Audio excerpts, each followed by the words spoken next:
Boa noite, igreja. Paz, tudo bom com vocês? Aleluia. Nós cantamos aqui durante os louvores uma frase que tem muito a ver com a mensagem que o Senhor compartilhou no meu coração essa noite, que é: vocês cantaram, tá? Vocês cantaram. Saiu da boca de vocês, ok? E foi do coração, amém?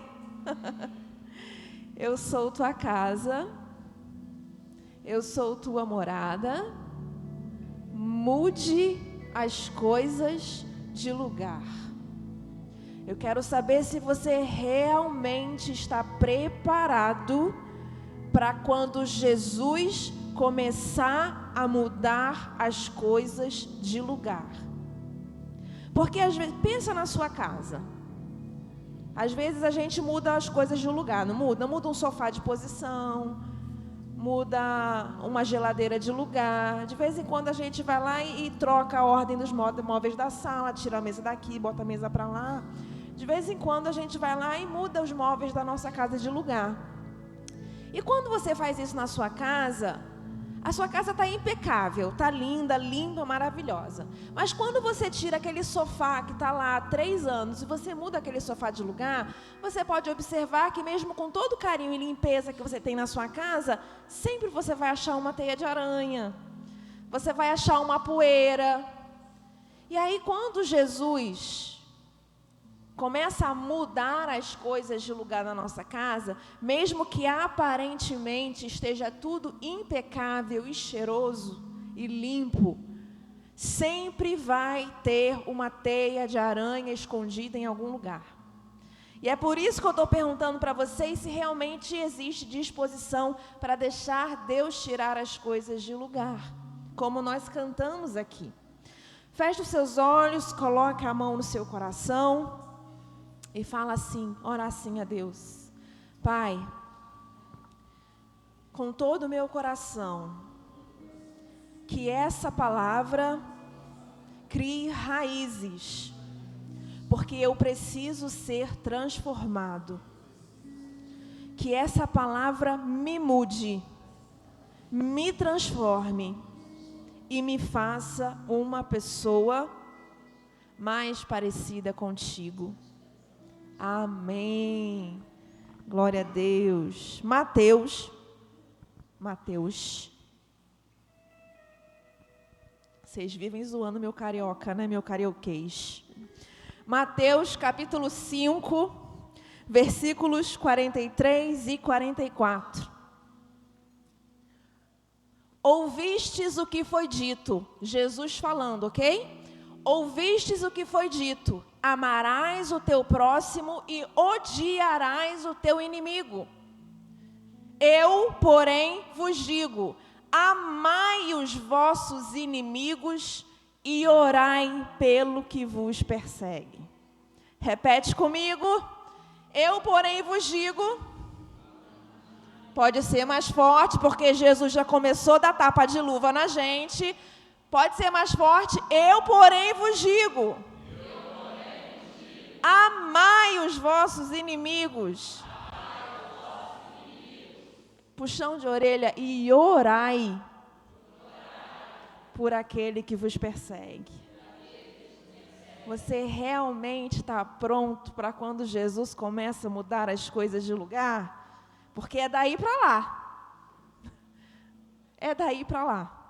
Quando Jesus, eu acredito que essa passagem ela está no Sermão do Monte, ali no capítulo 5 de Mateus, até o capítulo 8.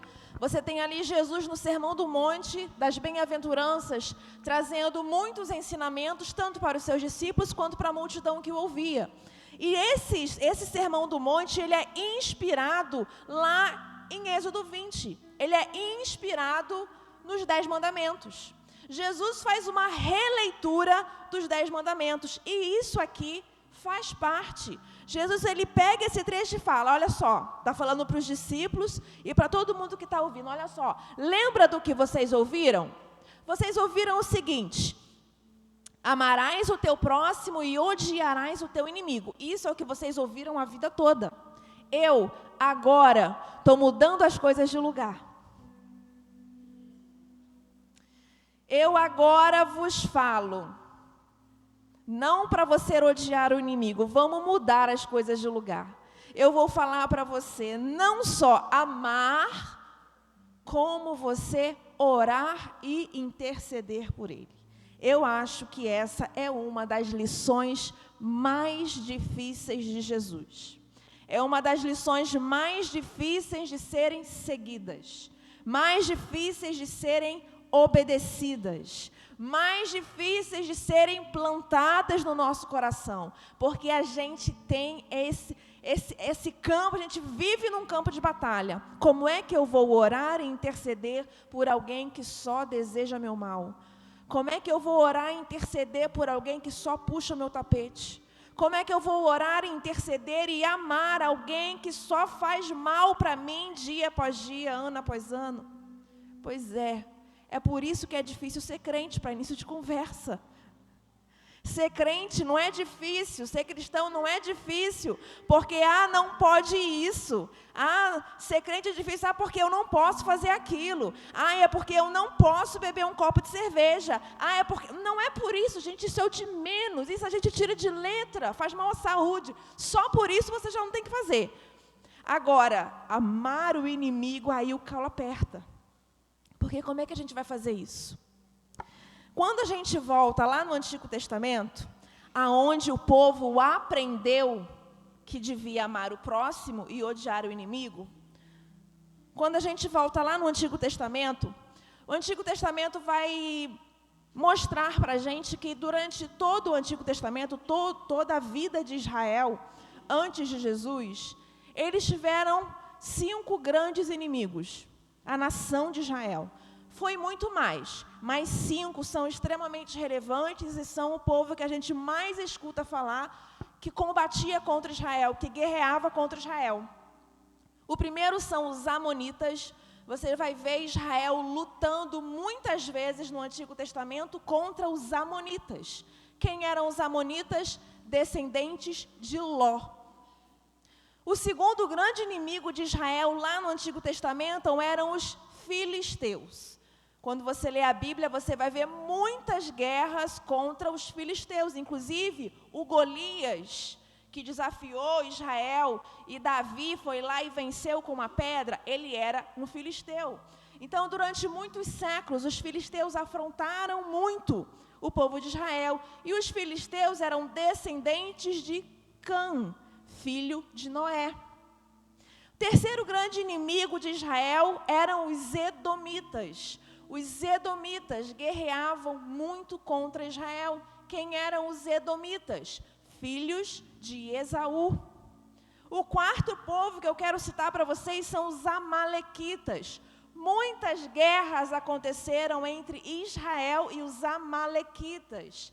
Os amalequitas também eram descendentes de Esaú. E o quinto povo, do qual nós vamos decorrer mais profundamente, eram os assírios, descendentes de Sem, também filho de Noé. Todos esses povos aqui, todos eles passaram por séculos guerreando contra os israelitas, lutando contra os israelitas, matando os israelitas, maltratando os israelitas. Foram praticamente de Gênesis a Malaquias que os israelitas, que os judeus sofriam nas mãos desses inimigos. E aí a Assíria, da qual nós vamos aqui decorrer com mais profundidade, ela foi a nação responsável pela queda de Israel. Como nós já compartilhamos aqui algumas vezes, depois do reinado de Salomão, Israel se dividiu em 2 reinos, o reino do norte e o reino do sul. Um ficou conhecido como o reino de Judá, outro como o reino de Israel. Judá foi vencido e foi destruído pela Babilônia, né? Babilônia foi lá, Nabucodonosor chegou, pegou todo mundo cativo e levou cativo para a Babilônia. Só que antes de Nabucodonosor levar o povo de Judá cativo para a Babilônia, os assírios já tinham feito isso com o povo de Israel. Então foi os assírios que derrotaram e que destruíram a nação de Israel. Só que antes dos assírios destruírem a nação, dizimarem a nação, levar a nação cativa a ponto da nação nunca mais se reerguer, antes disso acontecer, Deus levantou um profeta. Deus levantou um profeta para profetizar arrependimento para os assírios. E quando eu vejo Deus se preocupando em levantar um profeta para pregar arrependimento aos assírios, pregar arrependimento aos inimigos de Israel, eu já começo lá atrás a entender a misericórdia de Deus. Porque Israel era a menina dos olhos de Deus. Quando o povo de Israel estava apegado ao Senhor, quando o povo de Israel estava prostrado, quando o povo de Israel estava com a sua fé avivada, Deus não permitia ninguém vencer Israel. Israel são seus filhos amados, seus filhos queridos. Quando você lê toda a Bíblia, você vê isso em todas as histórias. Mas aqui, Deus decide que vai levantar um profeta de Israel para profetizar arrependimento aos inimigos de Israel. Quem é esse profeta? O tal do Jonas. Deus vai lá e chama Jonas. Quando a gente lê ali os livros do profeta Jonas, do profeta Naum e do profeta Miqueias, eles são pessoas, esses três profetas, eles são profetas que profetizam acerca da Assíria. E o profeta Jonas e o profeta Naum, quando você lê, então eu até recomendo a vocês, fica o dever de casa, ok? Se você ainda não leu a Bíblia hoje, ainda há oportunidade. Jonas tem apenas 3 a 4 capítulos curtinhos, você não leva nem 10 minutos para ler o livro de Jonas. Então, antes de dormir, pegue a sua Bíblia e leia o livro do profeta Jonas. Vamos lá.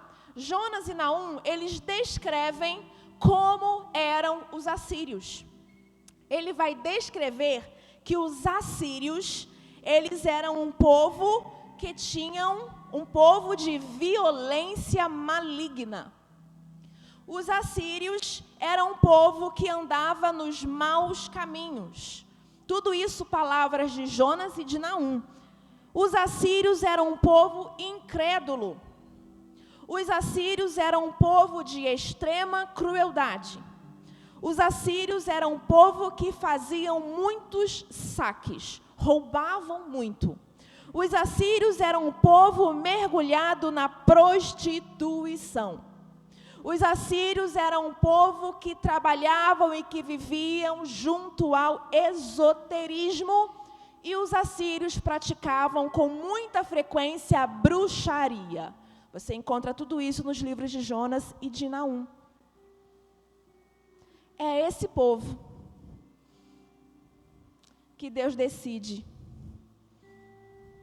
falar para Jonas, vai lá pregar para eles. A gente costuma muito, quando fala em Jonas, a gente costuma muito criticá-lo. Porque, quem é Jonas? Jonas é o profeta fujão. Jonas é o profeta que não queria cumprir o chamado de Deus. O Jonas. Deus foi lá, ele não queria cumprir o chamado de Deus, Deus foi lá e fez o peixe engolir. A gente critica quase ao ponto de zombar de Jonas. Porque ele não queria fazer o que Deus mandou ele fazer. Mas você faria? Se coloca no lugar dele. Olha para onde Deus está mandando Jonas. Você já pensou nisso? Deus está mandando Jonas pregar para uma nação que por séculos fazia mal ao povo dele. Jonas era um israelita fiel. Jonas era um israelita fiel à sua nação, fiel à lei de Moisés, fiel a Deus, que amava a Deus. Só que aí Deus vai lá e chama Jonas para pregar para os inimigos, para aquele povo que fazia crueldade extrema, para aquele povo que matava. Quantos israelitas, irmãos e conhecidos, pessoas que Jonas amava, não sofreu nas mãos dos assírios? E Deus está falando assim, então, vai lá, Jonas. Eu acho que, quando a gente começa a entender isso, a gente vê que a gente ia fazer a mesma coisa que Jonas. Quantas de nós não iam fazer, mas não vou mesmo. Levanta outro, porque eu não vou não. Eu não vou para lá, eu não vou fazer isso. E aí, quando a gente vai, conhecer ali a história de Jonas, a gente vê que Jonas recebeu essa missão. Deus vai lá e chama Jonas, Jonas, vem cá. Eu quero que você vá pregar arrependimento aos assírios. Nínive, tá ok? Nínive era a capital da Síria. Eu quero que você vá pregar arrependimento aos assírios. Jonas olha para Deus, conjecturando não vou mesmo. E não vai. Ao invés de Jonas comprar a passagem para ir para Nínive, Jonas vai lá e compra a passagem para Tarsis, que é o oposto, mete o pé para Tarsis. Quando Jonas está no navio indo para Tarsis, uma grande tempestade, está quase levando o navio a pique. Os homens ali que serviam no barco, todos os tripulantes começaram a ficar apavorados, começaram a lançar tudo ali que tinha de peso no barco para tentar salvar a vida deles. E aí eles percebem que alguém ali deve ser culpado daquilo dali que está acontecendo. E aí eles falam assim, vamos tirar a sorte aqui para descobrir de quem é a culpa. Quando eles lançam a sorte para descobrir de quem é a culpa daquilo que eles estão passando, a sorte cai sobre quem? Jonas. E Jonas sabe que é com ele, porque ele confessa, isso que sobreveio é por minha causa. Tudo isso, está todo mundo quase morrendo por minha culpa. Me lança no mar. Jonas fala, me joga no mar. Quando vocês me jogarem no mar, a tempestade vai passar. E aí, os tripulantes ainda ficam com receio. Como assim nós vamos jogar um homem ao mar? E você vê em alguns versículos que os tripulantes continuam tentando se livrar de algumas coisas a fim de manter todo mundo vivo. Mas eles percebem que isso não é possível. Então eles vão lá e fazem como Jonas falou. Eles pegam Jonas e lançam Jonas no mar. Quando eles lançam Jonas no mar, a tempestade passa. E o navio e os tripulantes seguem em paz para Tarsis. E aí Jonas vai para onde? Para o ventre do grande peixe. Deus manda um peixe engolir Jonas. E a Bíblia vai falar que Jonas fica 3 dias e 3 noites dentro do ventre do peixe. E lá no ventre do peixe, ele começa a clamar por misericórdia. Lá do ventre do peixe, ele começa a orar. Ele começa a falar com Deus, ele começa a se derramar, ele começa a abrir o coração e pedir a Deus misericórdia pela vida dele. Deus atende a oração dele, tem misericórdia dele e faz o peixe cuspir Jonas aonde? Em Nínive. E aí ele vai lá e cumpre a missão de Deus, ele vai pregar arrependimento aos assírios. Por que Jonas fugiu da missão? Por que você continua fugindo da missão? E a gente começa a entender que a gente parece muito mais com Jonas do que a gente imagina. Porque a missão é difícil. Não é fácil, não. A renúncia é difícil. Fazer aquilo que você não quer fazer é difícil. Abrir o coração é difícil. Tudo isso é muito difícil, ser crente é difícil. E aí, coloca para mim Jonas capítulo 4, versículo 2. Não, coloca ainda não, só um minutinho. Quando Jonas chega em Nínive e começa a pregar, ele começa a pregar a seguinte mensagem aos ninivitas, aos assírios: Se vocês não se arrependerem dos seus pecados, haverá destruição nessa nação. Essa é a pregação de Jonas. Se vocês não se arrependerem, Deus vai destruir. Se vocês não se arrependerem, Deus vai destruir. Se vocês não se arrependerem, Deus vai destruir. Jonas atravessa Nínive com a mesma mensagem, e essa mensagem chega aos ouvidos do rei da Síria. Quando essa mensagem chega aos ouvidos do rei da Síria, ele recebe. A palavra entra no coração. E uma coisa que me chama muito a atenção, os assírios eram inimigos de Israel há muitos anos. Eles conheciam Israel, eles conheciam a história de Israel, eles conheciam o Deus de Israel. Eles conheciam as histórias, sabe? A história do Mar Vermelho, todas essas histórias, todas as nações da época conheciam tudo o que Deus fazia com Israel. Quando essa pregação chega aos ouvidos do rei da Síria, tem um profeta israelita pregando aqui na Síria que se nós não nos arrependermos, vai vir destruição sobre nós. Eu imagino o rei da Síria falando assim, é um profeta judeu? É um profeta israelita? O Deus dele o Deus desse povo costuma cumprir o que promete. O Deus desse povo costuma falar e fazer. A palavra entra no coração. A Bíblia vai falar que ele se rasga suas vestes, se dobra no monte de cinzas e se arrepende de coração. E aí, lá no versículo 2 e 3 do capítulo 4 de Jonas, fala assim: então orou ao Senhor e desabafou, dizendo: Deus, pois não foi exatamente isso que eu disse quando ainda estava na minha casa? Foi por esse motivo que eu decidi fugir para Tarsis. Eu sabia que tu és um Deus misericordioso, eu sabia que você era compassivo, eu sabia que você era longânimo, rico em amor e que ameaças castigar, mas te arrependes. Deus, agora, portanto, tira a minha vida, eu te rogo, afinal é para mim melhor morrer do que seguir vivendo. Jonas foge da missão porque ele sabia, se esse povo, eu vou lá pregar para esse povo, se esse povo se arrepender, Deus vai perdoar.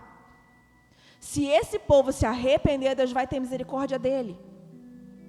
E tudo que esse povo fez a Israel, quem é que vai pagar o preço? Quem é que vai pagar essa conta? Ele tem que pagar, os assírios têm que pagar, não pode sair fácil assim não. Jonas conhecia o Deus que ele servia, ele sabia, eu vou lá pregar para esse povo, se esse povo se arrepender, Deus vai perdoar, e o castigo não vai vir sobre eles. Jonas tem tanta raiva disso, que ele fala: Deus, eu preferia morrer. Jonas começa a observar que os assírios estão se arrependendo. Quando ele vê os assírios se arrependendo, ele fala: Deus não vai castigar mais. Deus não vai mais castigar. Deus, eu preferia morrer. Eu preferia morrer do que ver ele sendo perdoado. Eu preferia morrer do que ver a sua misericórdia sobre esse povo. Esse povo é muito mau. Eu preferia ver a minha justiça do que a sua, porque a sua justiça é justa e cheia de misericórdia. É como se Jonas estivesse falando isso. Jonas tem tanto ressentimento no coração que ele prefere morrer do que ver um inimigo sendo perdoado. O mesmo amor que Deus derrama sobre você está derramado sobre a vida do seu inimigo também. A mesma graça está sobre a vida dele também. O grandioso amor, a grandiosa misericórdia, tudo que você ora, que você pede a você, Deus derrama seu amor, derrama sua graça, derrama sua misericórdia. Tudo isso que você pede para você está ao alcance do seu inimigo. E aí vem a lição difícil de Jesus: ame o seu inimigo e ore por aquele que te persegue. Jonas, cheio de ressentimento, prefere a morte. E aí eu pergunto para você, como é que está o seu coração? Como é que está o seu coração? Está igual ao de Jonas? Você prefere morrer do que ver aqueles que fazem mal a você sendo alcançados pela misericórdia? Ou você quer a graça só sobre você? Você quer o amor só sobre você? Você quer o perdão só sobre você? É por isso que é difícil ser cristão, é por isso que é difícil dar um glória a Deus agora. Garganta está seca, vou até beber uma água. Eu sei que é difícil dar glória a Deus. Eu sei que é difícil dar um amém. Por quê? Como é que perdoa alguém violento?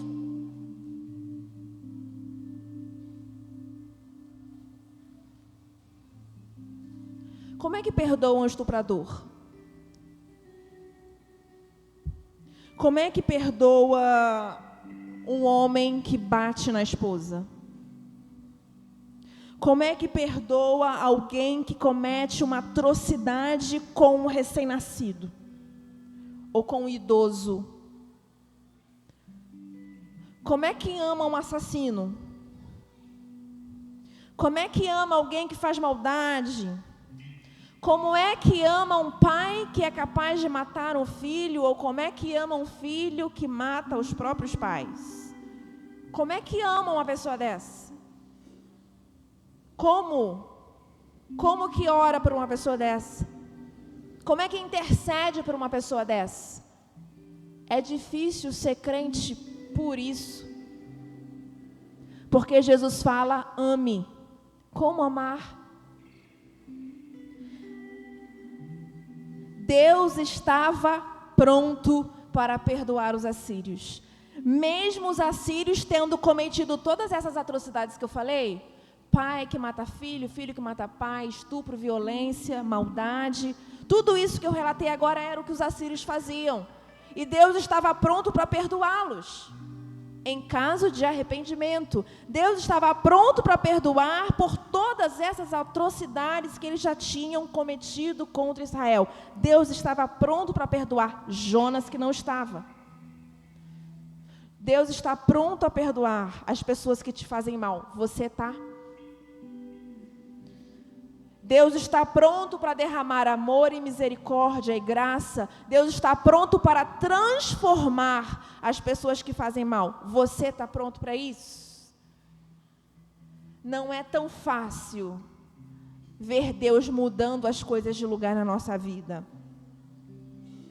Jonas queria ver a destruição. Jonas queria ver a ruína.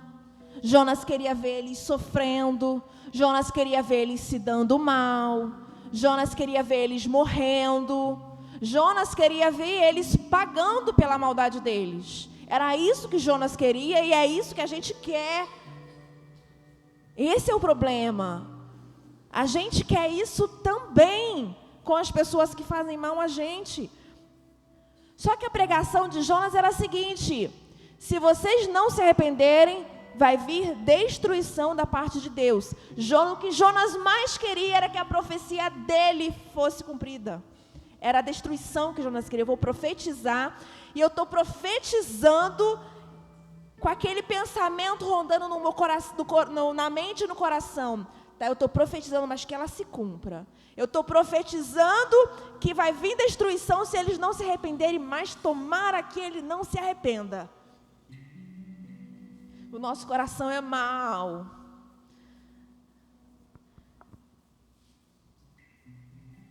Jonas capítulo 3, versículo 10 vai falar assim: Deus observou tudo quanto fizeram, como se converteram dos seus maus caminhos, abandonaram a violência, e atendeu a oração do povo, voltou atrás e não destruiu a cidade como havia ameaçado.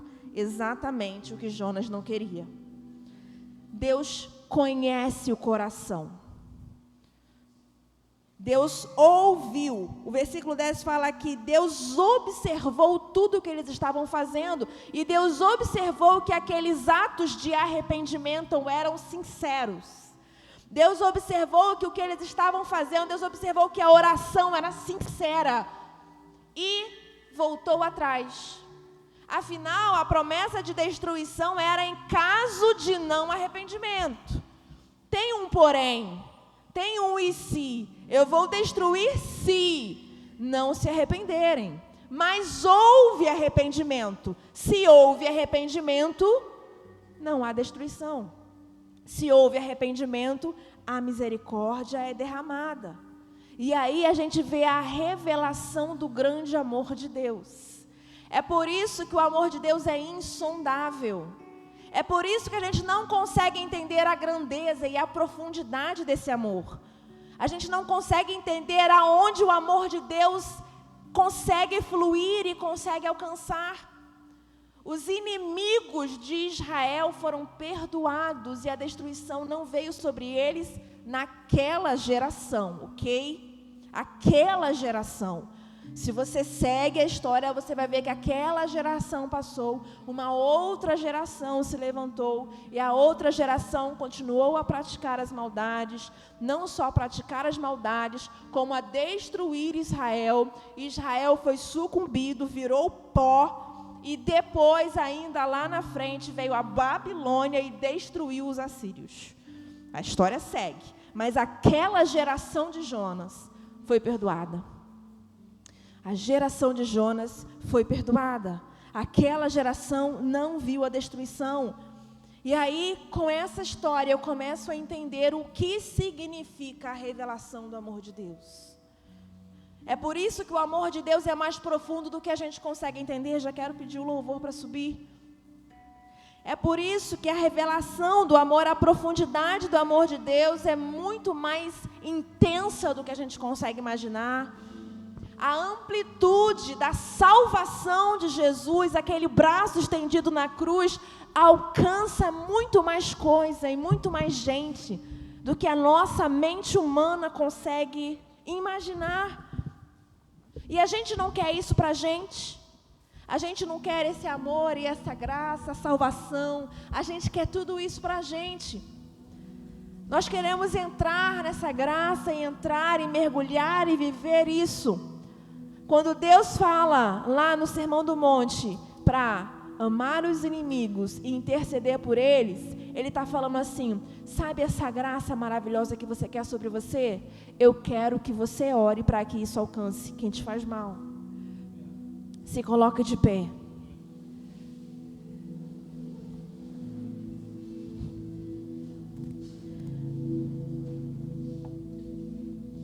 A misericórdia de Deus alcançou os inimigos de Israel. Alcançou a nação que fazia mal a Israel. E essa graça, essa misericórdia também está disponível para quem faz mal a você. Assim como alcançou você. Feche os seus olhos e faça essa oração em nome de Jesus. See